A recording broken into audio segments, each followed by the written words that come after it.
So that was the theory. And behind that theory was the notion, okay, all we need to do is to have a relatively small stimulus, 2 years. Don't worry about it, the design too much, because by the time you fiddle with the design, the whole problem will be over. So that was the theory.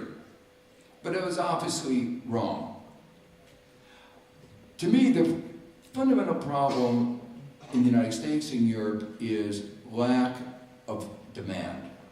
There's more broadly a problem of lack of global aggregate demand, although some countries are lucky enough to have almost excessively exuberant aggregate demand.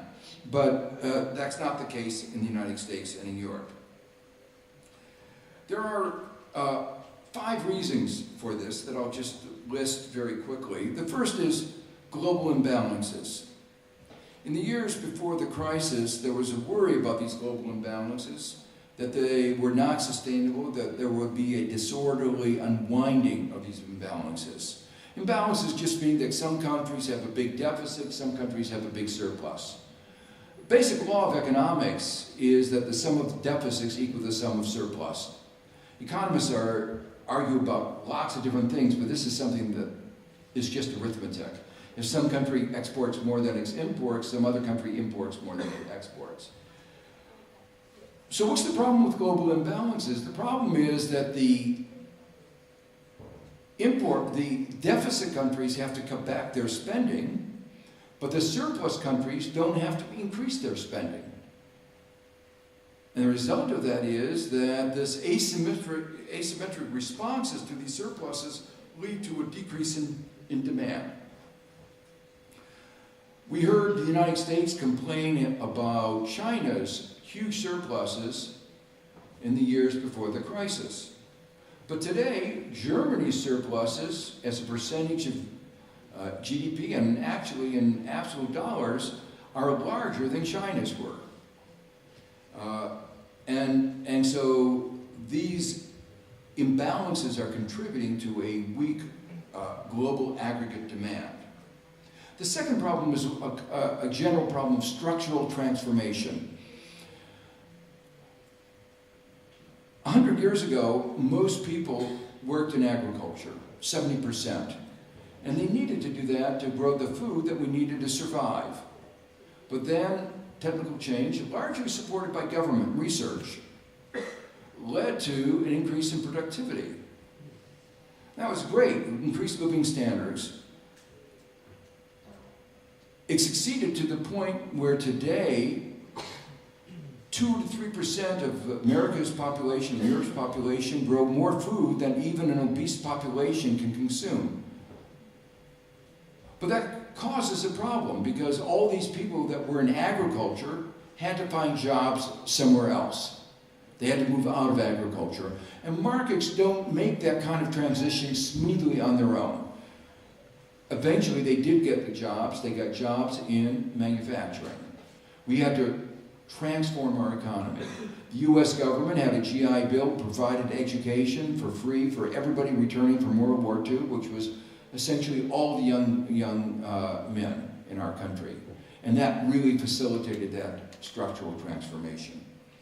Today, we are again the victim of our own success. Productivity in manufacturing has been enormous, outpaced the growth in demand, so global employment has been going down.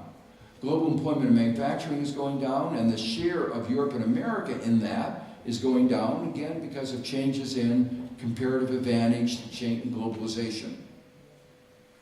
But that means we have to move, people in the United States and Europe will have to move into other areas, into service sectors, health, education, culture, tourism, lots of other service sectors. But it won't happen on their own. And several of these sectors, like health and education, are sectors in which the government plays a very critical role. But unfortunately, in contrast to what happened in that earlier period of transformation, the U.S. government is bowing out. It's doing less than it should be. It's cutting back. So that's the second reason that we are facing today weak demand and are likely to continue to face it going forward. The third is growing inequality. There's growing inequality in most countries around the world. There are a few exceptions, including here in Latin America. The United States always does things bigger and better than others, and one of the things that we have done bigger and better is we created more inequality. The United States now has the highest level of inequality of any of the advanced industrial countries. But what is even more disturbing is that we have now created an economy that provides less opportunity than other advanced industrial countries, even than old Europe. So that means that the life prospects of a young American are more dependent on the income and education of his parents than in other advanced industrial countries. So we've coming to realize that the American dream, this notion of Horatio Alger, of everybody making it to the top, is a myth.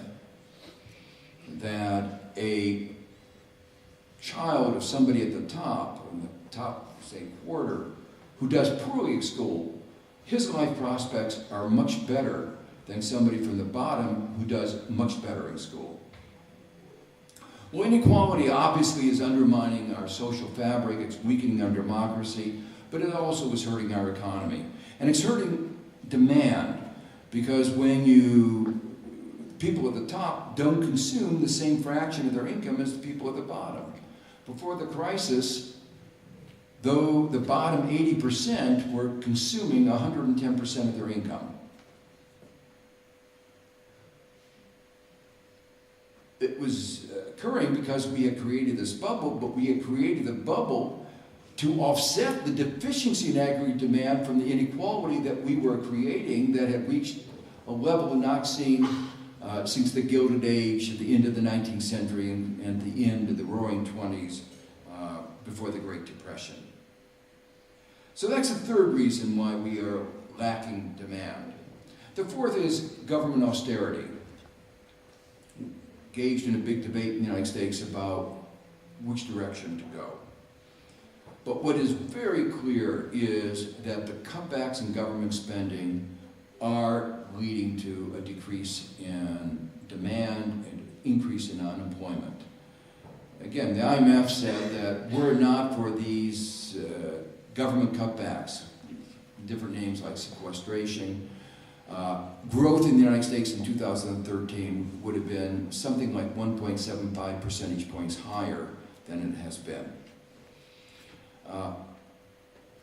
The good news is that our austerity is much more mild than that in Europe, and that's why Europe has been through a double-dip recession. But even in the United States, we have today 500,000 fewer public sector employees than we did before the crisis. And if public sector employment had increased in tandem with our population in a normal way, we would have had close to 2 million more public sector employees. So the shortfall is something like 2.5 million in the public sector, a major source of weakness for the U.S. economy.